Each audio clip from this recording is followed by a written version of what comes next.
Como les decía, empezamos una serie nueva que es sobre sanidad.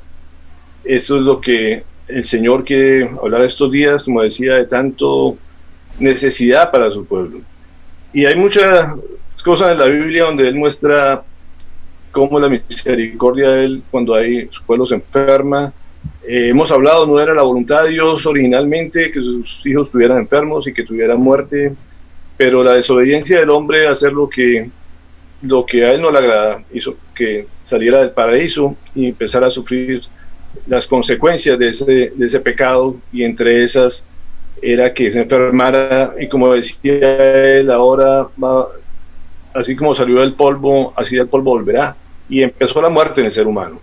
Pero no era la voluntad, como decíamos, original de Dios, simplemente fue la consecuencia de la desobediencia del ser humano, pero Él siempre busca restaurar su creación y nos da también las formas para que vivamos en esta tierra con su sanidad y con su protección.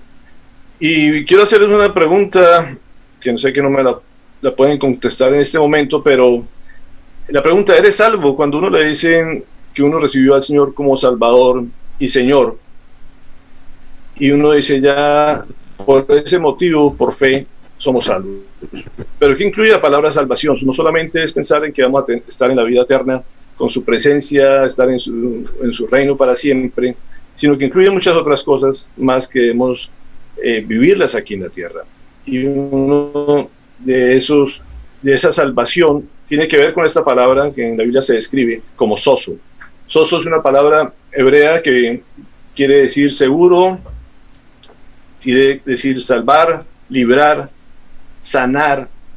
Y como ustedes ven, tiene varias palabras que no solamente la salvación de la parte espiritual y estar una eternidad con Él, sino que hay una sanidad también. Y cada vez que se pronuncia salvación, viene implícita esta palabra sozo, que incluye liberación y sanidad. Y vamos a ver algunos ejemplos de eso a través de su palabra. Miremos Mateo 9, 21, 22, que es un pasaje muy conocido de la mujer que tenía una hemorragia de muchos años, y decía una palabra ella dentro de sí, porque decía dentro de sí: si tocara solamente su manto, seré salva.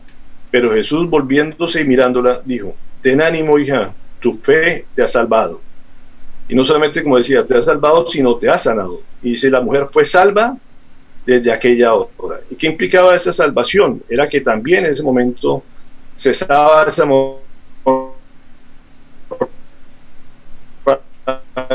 y el Señor en la salvación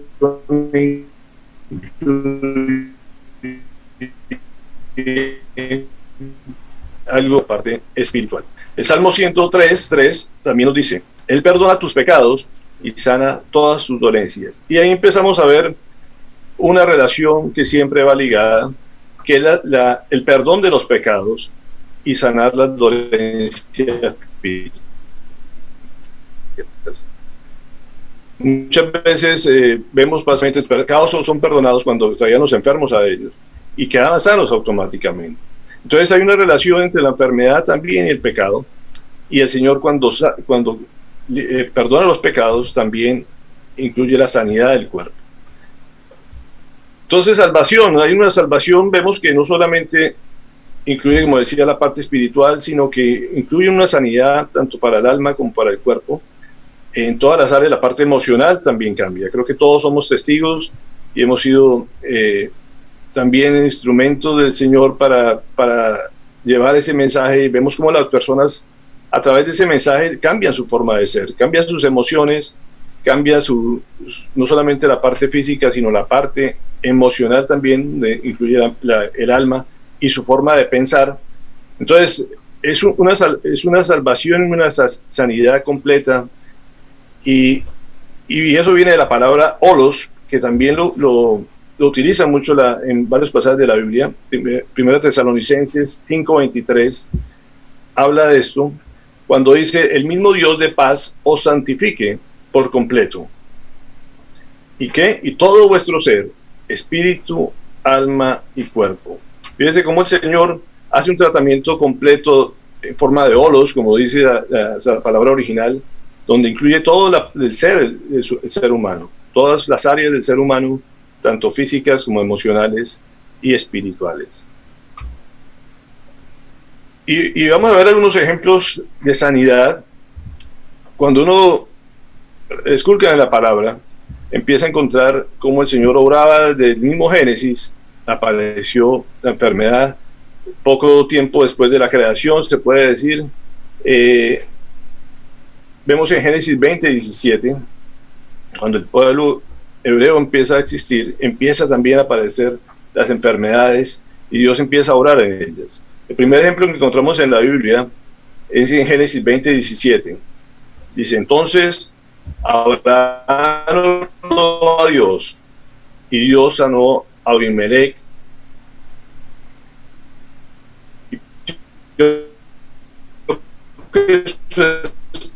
esposa y sus siervas. ¿Se acuerdan cuando Abraham de pronto sentó a su esposa como si fuera su hermana, a pesar que era una media hermana, y casi hace pecar a todo un pueblo y casi reciben castigo por este pecado cuando Abimelech se acuesta con su esposa, con la esposa de Abraham?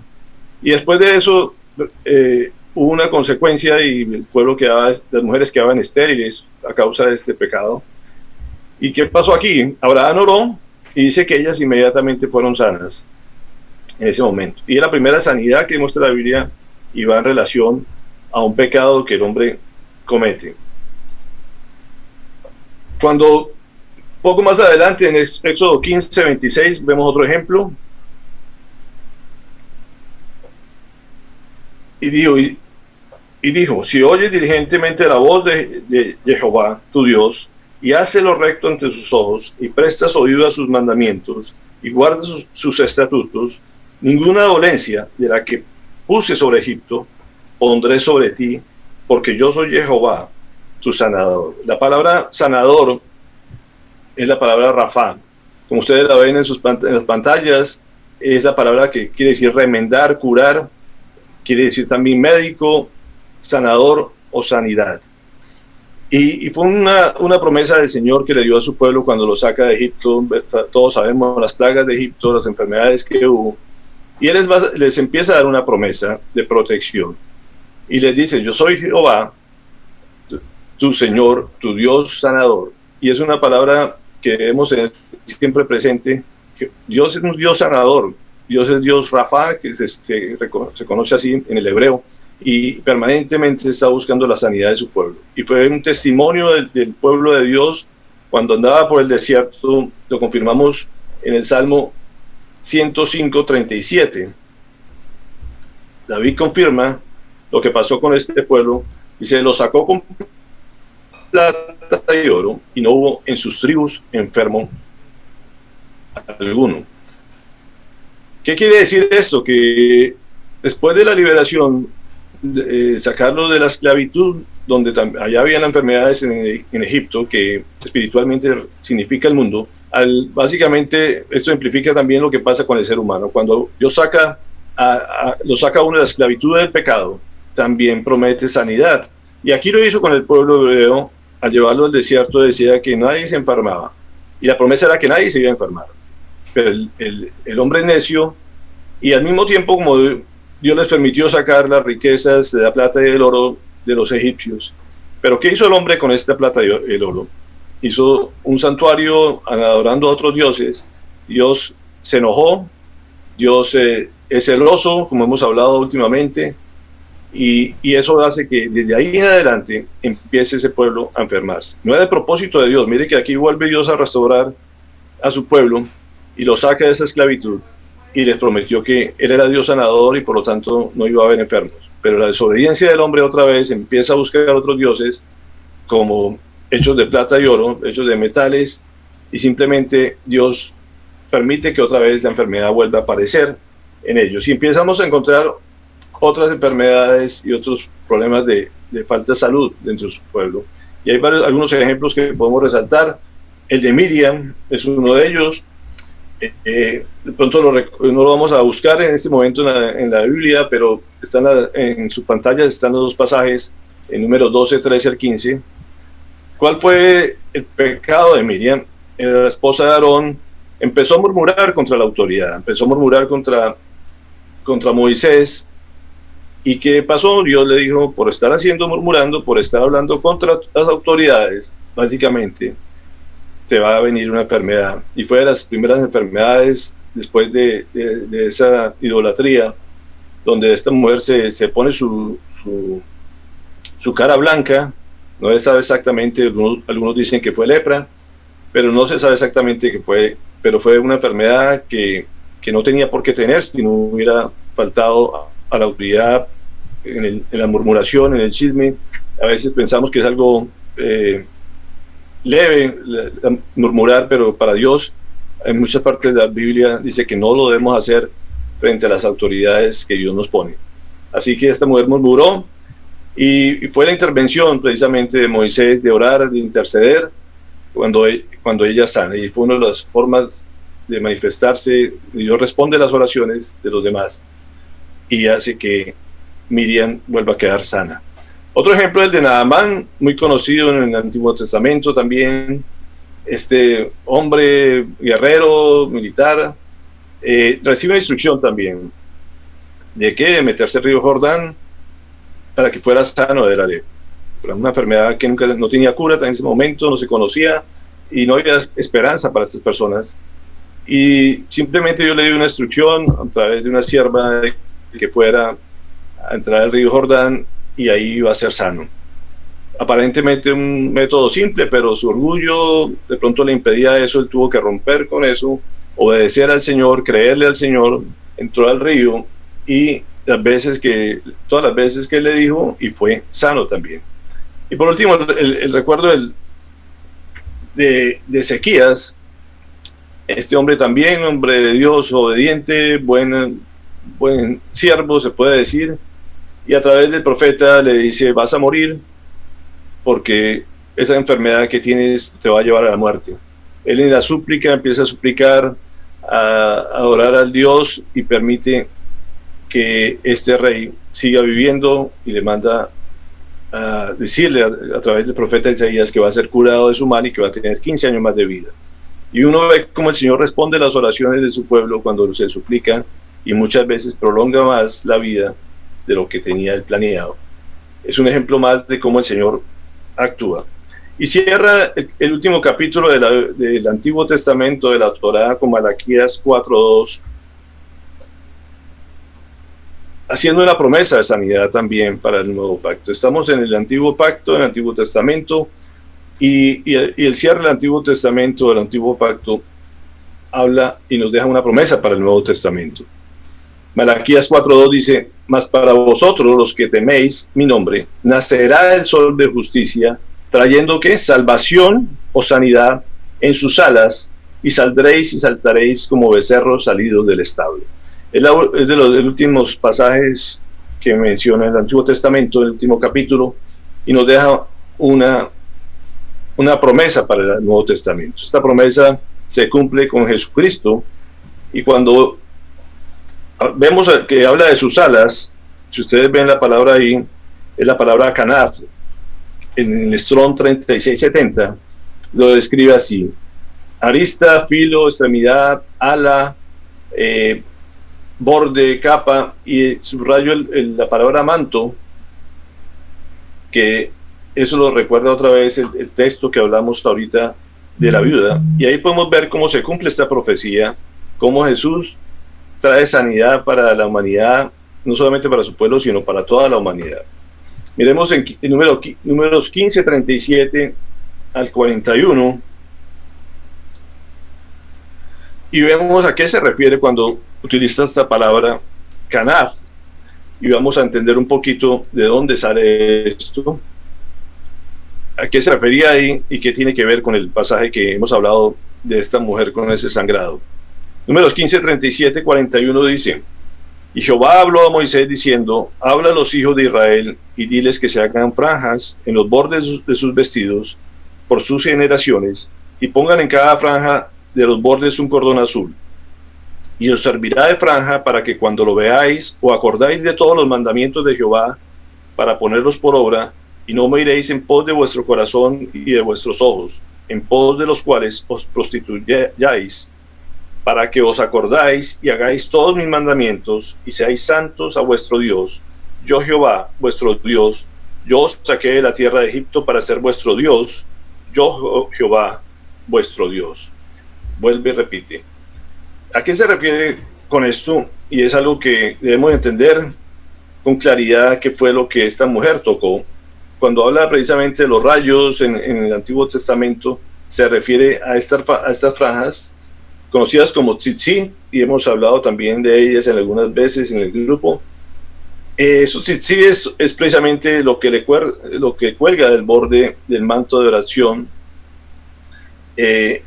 Como ustedes ven, tienen unos nudos especiales, habitualmente tienen 613 nudos, y cada uno representa un precepto de la ley del Señor. Esto que hacía, como dice la palabra, hacía recordar estos preceptos, hacía recordar que el hombre tenía que guardar esto en santidad, cumpliendo toda la palabra del Señor. Y eso es lo que Jesús representaba cuando él iba vestido. Él utilizaba este manto y en sus bordes llevaba estos tzitzit, que son la palabra en sí. Él era la palabra encarnada, y eso implica que era la santidad completa, y iba a tener ese poder para sanar a las personas, porque la santidad también. Marcos 5:30, vemos específicamente qué pasa en este momento cuando la mujer toca el manto de Jesús y es sana.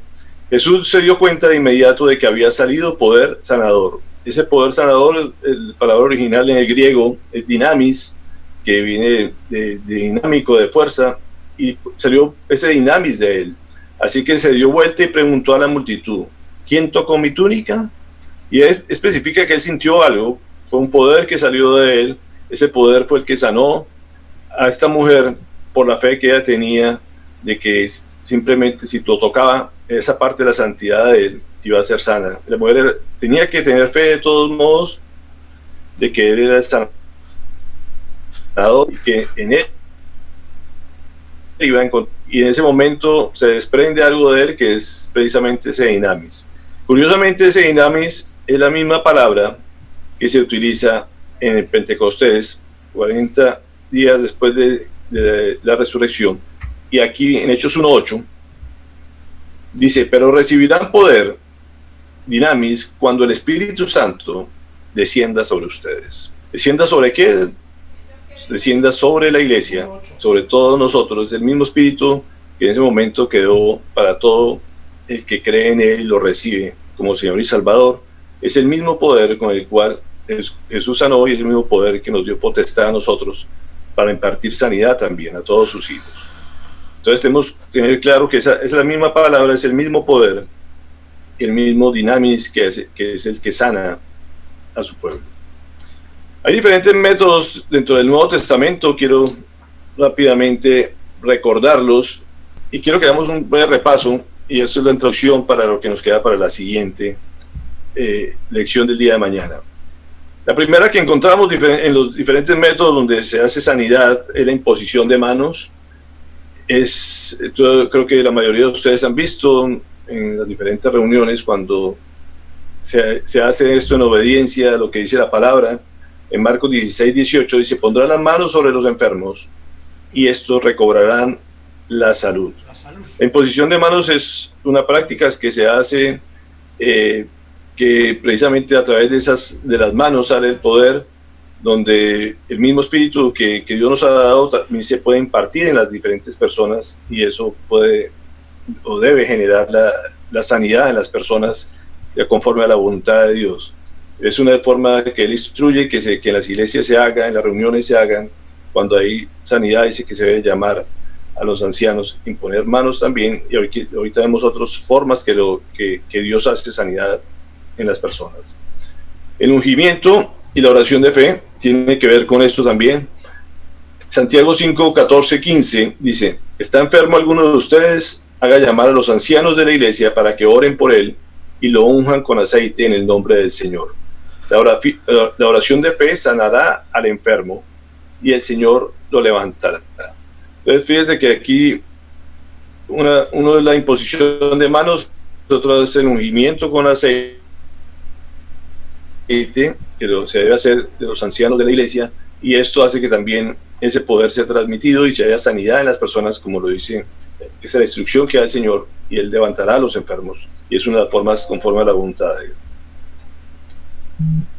La otra es los dones de sanidad. Recuerden que el don es un regalo de Dios que se lo da a algunas personas. Es soberanía del Señor repartir estos dones. Y lo que dice el Señor es que por ese mismo espíritu, dones para sanar enfermos, el espíritu del Señor, y es una de las formas que el Señor ofrece esos dones. Es un regalo del Señor que se lo da a ciertas personas para que tengan ese poder específico de sanar.